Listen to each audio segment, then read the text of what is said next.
बलका के दे दा कुछ ज्ञान मैया रखिया ध्यान।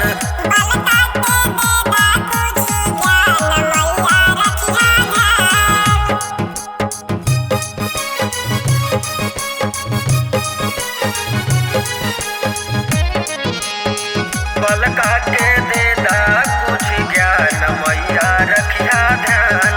बलका के दे दा कुछ ज्ञान मैया रखिया ध्यान। बलका पुकारे सुना बिना वाली अब हो के हंसवा सवार।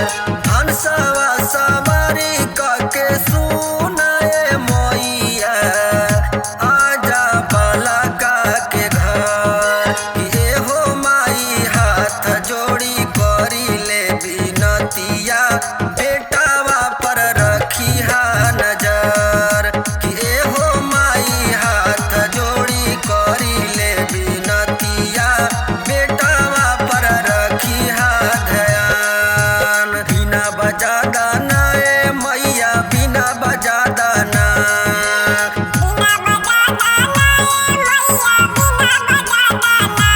बलका करेला नी होरा माई दरस दिखा जाना।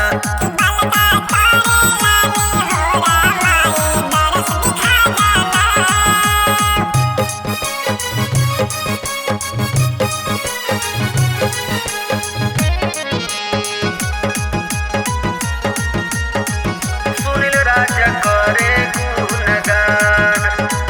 सुनील राजा करे गुणगान। अंकित के ज्ञान दिहलू है हंस वाहनी।